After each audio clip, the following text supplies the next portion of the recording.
राधे राधे।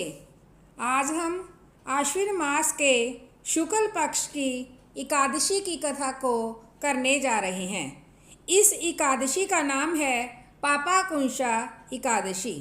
यह पापाकुंशा एकादशी शब्द दो शब्दों के मेल से बना है, पाप प्लस अंकुश। पाप प्लस अंकुश यानी पापाकुंश। यह एकादशी पाप रूपी हाथी को महावत रूपी अंकुश से बेधने के कारण पापाकुंशा एकादशी कहलाती है। इस एकादशी का व्रत करने से समस्त पाप नष्ट हो जाते हैं।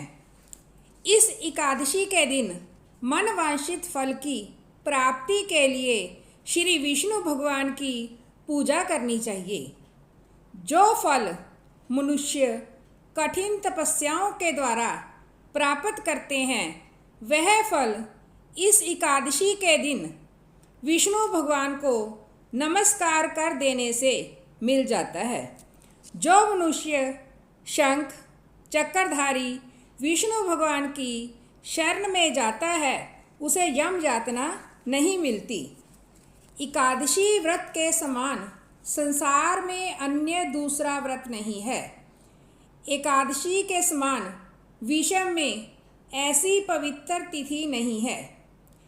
इस एकादशी के व्रत से मनुष्य को स्वस्थ शरीर और सुंदर स्त्री तथा धन धान्य मिलता है तथा अंत में स्वर्ग की प्राप्ति होती है।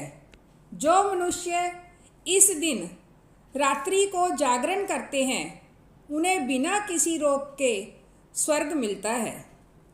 जो मनुष्य तालाब, बगीचा, धर्मशाला, प्याऊ, अन्न क्षेत्र आदि बनवाते हैं, उन्हें यम के दुख नहीं मिलते।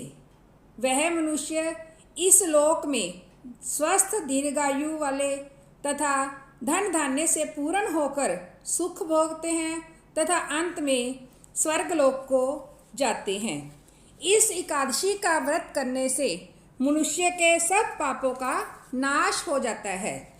तो इस एकादशी की कथा इस प्रकार है। विंध्याचल पर्वत पर एक महाक्रूर बहेलिया रहता था, जिसका नाम था क्रोधन।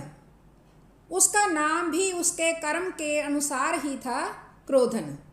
उसने अपना सारा जीवन हिंसा, लूटपाट, मिथ्या भाषण, शराब पीना तथा वैश्यगमन में ही बिता दिया।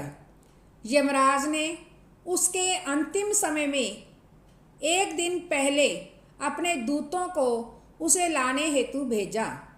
दूतों ने क्रोधन को बताया कि कल तुम्हारा अंतिम समय है, इसलिए हम तुम्हें लेने आए हैं। मृत्यु के डर से क्रोधन अंगिरा ऋषि के आश्रम में पहुंचा। उसने ऋषि से अपनी रक्षा के लिए बहुत विनयपूर्वक प्रार्थना की। ऋषि को उस पर दया आ गई। उन्होंने उससे आश्विन शुक्ल की एकादशी का व्रत तथा भगवान विष्णु की पूजन का विधान बताया। संयोग से उस दिन एकादशी ही थी। क्रोधन ने ऋषि द्वारा बताए अनुसार एकादशी का विधि पूर्वक व्रत किया और भगवान विष्णु का पूजन किया।